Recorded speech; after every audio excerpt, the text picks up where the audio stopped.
राज्यात पुढील 4 दिवस वादळी वाऱ्यासह पावसाची शक्यता आहे। दक्षिण मध्य महाराष्ट्र, विदर्भ, मराठवाड्यातल्या काही जिल्ह्यात वादळी वाऱ्यासह गारपीट होऊ शकते।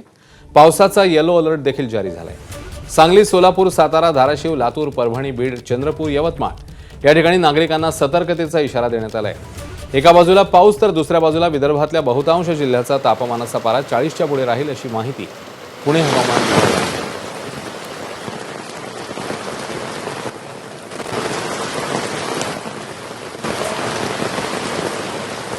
तर नाशिककरांना पाणी कपातीचा सामना करावा लागणार आहे। आठवड्यातनं 1 दिवस पाणी बंद होण्याची शक्यता आहे। जलसंपदा खात्याच्या महापालिकेला पाणी जपून वापरण्याच्या सूचना आहेत। 31 ऑगस्टपर्यंत पाणीसाठा पुरवण्याचं आव्हान आहे। सध्या 10 ऑगस्टपर्यंत पुरेल एवढाच पाणीसाठा आहे, त्यामुळे संभाव्य तूट भरून काढण्यासाठी मनपाला नियोजन करावं लागेल। अधिकारी आणि लोकप्रतिनिधी पाणीसाठा आणि पाणी पुरवठा नियोजनाचा आढावा घेणार आहेत। 15% पाणी कपात करण्याची गरज आहे। उपाययोजना म्हणून आठवड्यातनं 1 दिवस पाणी पुरवठा बंद ठेवण्याचा प्रस्ताव आहे। उर्वरित दिवसात नियमित पुरवठ्याचं नियोजन आहे।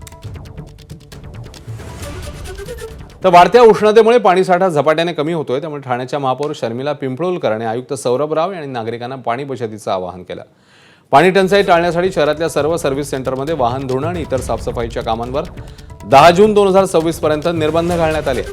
नागरिकांनी या संदर्भात सहकार्य करावं असं आवाहन करण्यात आलंय। बचतीसाठी प्रभावी उपाययोजना म्हणून सर्व्हिस सेंटरमध्ये 2, 3 आणि 4 चाकी वाहनांसह इतर वाहनांचं धुणं आणि साफसफाई तात्पुरती बंद करण्यात आली आहे। या आदेशाचं उल्लंघन केल्यास महाराष्ट्र महापालिका अधिनियमांतर्गत संबंधितांवर दंडात्मक कारवाई करण्यात येईल। तर पाणी जपून वापरावं, 31 ऑगस्टपर्यंतचा पाणीसाठा हा टिकवावा असं जलसंपदा विभागाने सर्वच महापालिकांना सांगितलंय।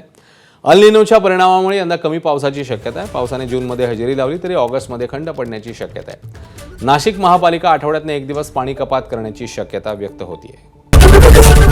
एबीपी माझा, उघडा डोळे बघा नीट।